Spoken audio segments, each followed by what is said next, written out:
Welcome to the tutorial for Residoo 2.0. As we're just beginning, let's presume we just installed the app. We have to join Residoo. So we'll enter our desired username and password. I suggest a stronger one than this. And we press join.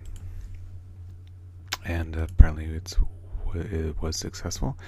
So we're brought to the core of the application, which is a map of all the residues. Now, as you saw briefly, we had a global perspective with the residues and mostly represented by red pins, but by default we are zoomed into the most location of the most recently dropped residue. So we'll start with this. We can click on it, and we see a summary, just the bare summary information. The title. Every residue has a title, the author, the member who dropped the residue, in this case Hubble, and the number of visits that people have made to this particular residue. Clicking on the blue button, we come to the detail, and a lot of the information I just said is reiterated here. The residue was dropped by so-and-so at such a time, and in this case has had no visits so far.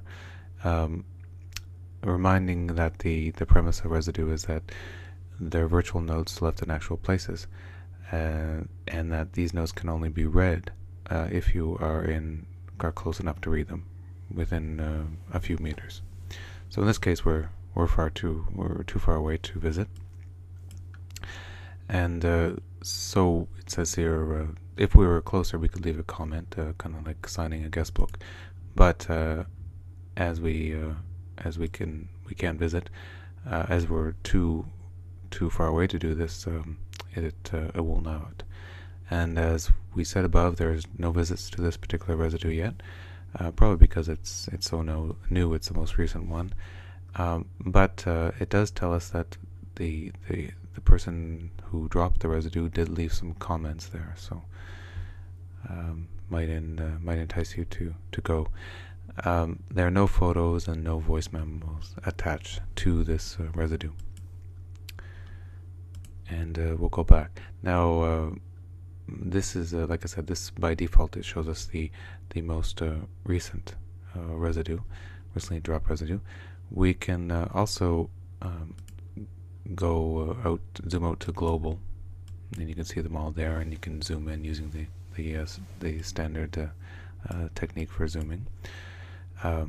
And we can go local to our current location. Okay, now you'll notice there's a small difference here in that these are green and these are red. Now why is that? Now this is a simulator, but you have to imagine that your current location is represented in the standard way with a blue dot somewhere here. But let's pretend that we're actually at this location. So this means that we are in range to visit. So if we click on this, we see the standard summary flag. There's nothing special there, but you notice that it's green this time. Okay, again, it was dropped by so-and-so at this time, and it says you are near enough to visit. So we can visit here, and we can also leave our comments. Now I'm not going to, if we click on this, we'd actually see the photo of the residue, but I'm not going to cheat, and as this is a real residue, I'm not going to do that. There's no voice memos at this residue, not surprisingly, since no one has access to this particular version of the app, to which was added voice memo capability. But I can demonstrate this because I can delete the visit later, but this is where we add our comments. So pretending that we saw the photo, it's an excellent photo, and go back here, and it says that we have visited this residue. Now, to remind of the rules, even the author of that residue, the one who dropped it, has to visit their own residue just to see the comments that the guestbook comments, the comments that I left and other visitors have left. And we can see now that there has been one visit so far, and the visitors, all the visitors to this residue. There happens to be only one. This is us, and there's our comments.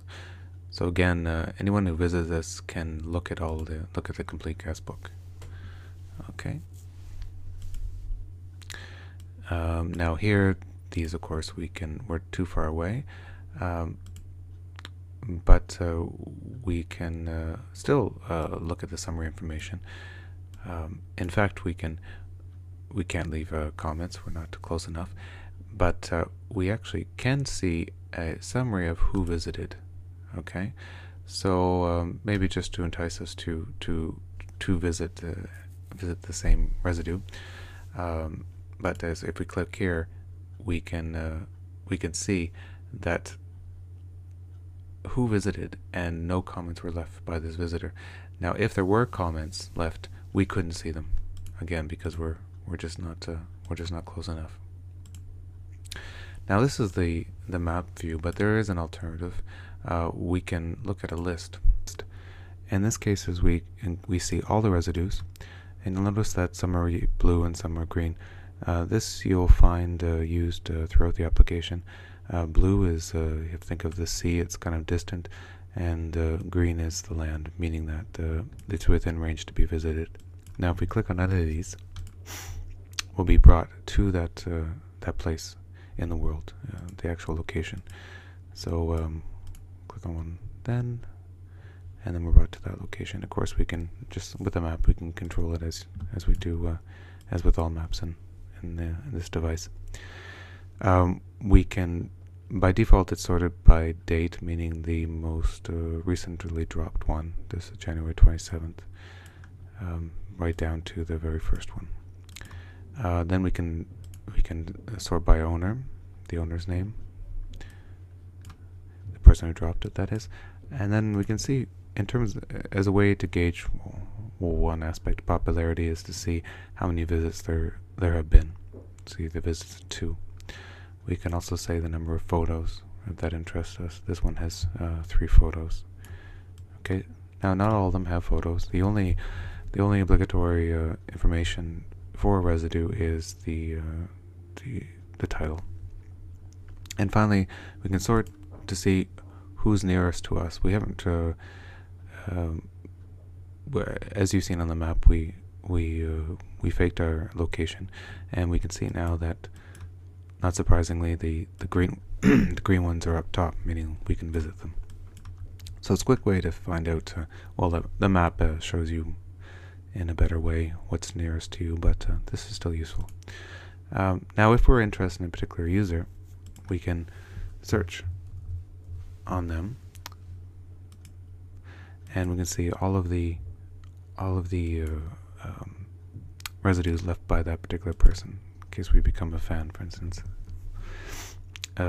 We can also search on we can search on bread, and if for some reason we remembered a subject having a bread, there it comes up. Okay, and then we can go back and get all of the full list. Now that we've gone over how to browse other people's residues, and in some cases how to visit them, we can drop our own. We just press on drop, and as I mentioned earlier, the only mandatory field is the title. So we'll add a title, a lame title. Hopefully yours is more creative than this, and we're going to add our comments. Now this is unlimited, so we can add as much as you want, and try to make them interesting because people might be traveling to read them. Photos are optional. Voice memos are optional. Now in this case, you'll have to use your imagination.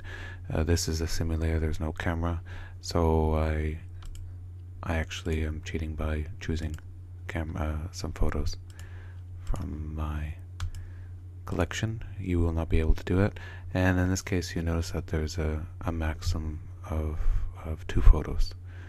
In fact, I think I'll increase that, but for the demonstration this is sufficient. Now if you try to add, it'll tell you, and also it says that you can replace a photo by deleting it and adding a new one. So how to do that? If you change your mind, we can just press delete here, and we can add another photo, perhaps a different one here. So we have the photos already. Nothing's been dropped yet. It's all kind of in a note box. We say we're done. Then we can add a voice memo.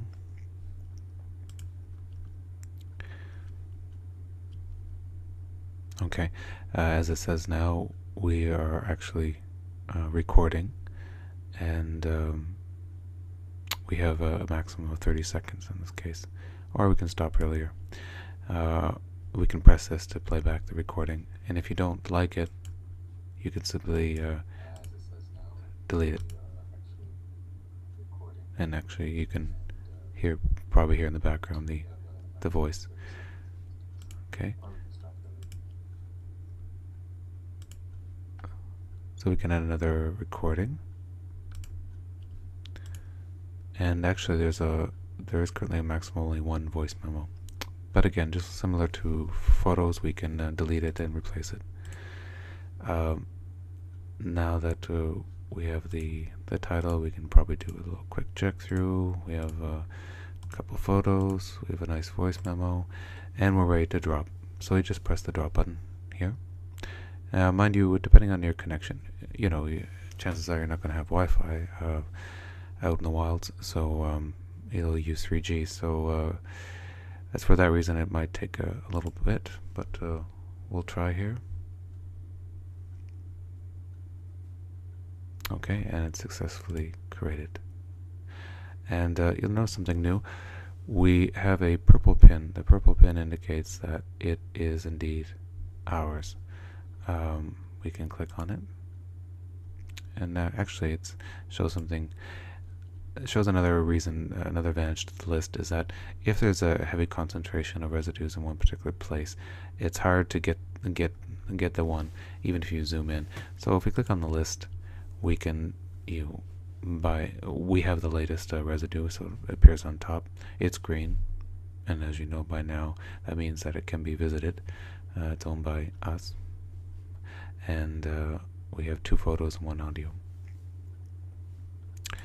So we can click on it, details, and we're used to this now. Has no visits so far. Now I should say that another rule of Residoo is that you can visit your own residue in order to read the note and look at the guest book, but the visit won't be recorded. It's sort of narcissistic to record your own visit. So for that reason, you can't leave comments. There have been no visits left. Not surprisingly, we just dropped it, and there won't be because this is just a demo, and I'll already said after the tutorial. It tells us that there are comments. Well, they should be a surprise to us. We can visit it, so we see the comments. There are 2 photos, and no trouble showing you these photos since it's just part of the demonstration. We'll get rid of them. And there's a voice memo, and we can click it. And then we can hear it in the background, or maybe not, but trust me, it's playing. Now, because this is our residue, okay, we have the ability to delete it. Okay, obviously we can't delete a fellow member's residue, so we can chicken out of it. But let's say we want to delete it, then the residue is deleted and it no longer appears. Okay, so that covers the full cycle. It doesn't cover here. It doesn't appear there as well, of course, and that covers the full cycle of dropping. Now for the final part of the tutorial, we're going to look at the About section, accessed here. We'll start from top and go down to the bottom. At the top we have About Me, and what it does is provide convenient bookmarks, if you will, of your residues and your visits to other people's residues, as well as allow a connection to Facebook. So we'll go start from the top. It gives a list of the residues that you have dropped. Now, I know before I had deleted the residue as part of the demonstration, but I magically restored it to show you this part. And it's the conventional display, the number of photos, number of audio.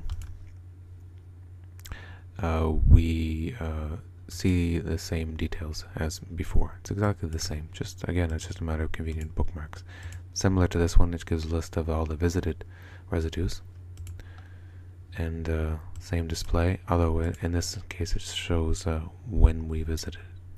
If you think of it as a kind of a souvenir section.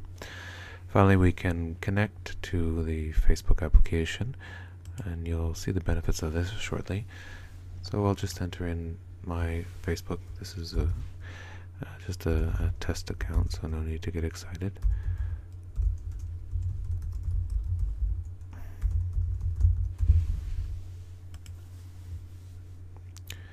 And I'm not asking for much, just the ability to post to the wall. You'll see later when I post. And that's about it. And it goes out and it gets our Facebook friends. Now, some of those Facebook friends, probably a lot of them at this point, actually all of them at this point, won't be connected to Residoo yet. Let's hope they will be. But this one, I've arranged things in the background for the demonstration to show that this friend has been has been connected to Residoo, and this one has not. Now, a small point. I'm using test accounts for Facebook, so I don't have access to the photos, but you will see the photos of your friends there. So let's start with this one that's not connected to Facebook, so presumably we want to tell them great things about Residoo, so we'll invite them. Now, an invitation just simply means that we post to their wall on your behalf, just an invitation with a link, and I'll put a capture of what we send on the website support site, so we can change our mind or we can invite them. And behind the scenes, again, we've posted them and it says we've already invited them. Okay, good. Now, so this friend is attached to a Residoo member account, so we can see what they've been doing. Their name is Erasmus, and we can see that they have dropped seven different residues, and we can go in and look at the details just like any normal residue. Okay. Again, it's a matter of convenience. There's another way to do it. If we're interested in this particular user, we could go into the list mode and from the map and type in their username. Again, matter of convenience. We go back here and we see we can view the tutorial, this video that you're watching. We can go to the support site, happens to be Facebook. We won't go to it now. We can email the support. It just shows the version, what device you're on, and you can change the subject if you want, but just type whatever there.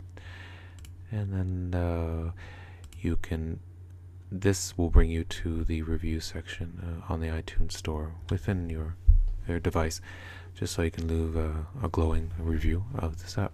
And finally, this just goes to a list of all the Erasmus apps. We're already connected to Facebook, in fact, so we don't have to connect again. And that concludes the About section, and in fact that concludes the tutorial for Residoo. I know it's been quite long, but as you can appreciate, Residoo is it's not a simple application, but I hope it brings some fun your way.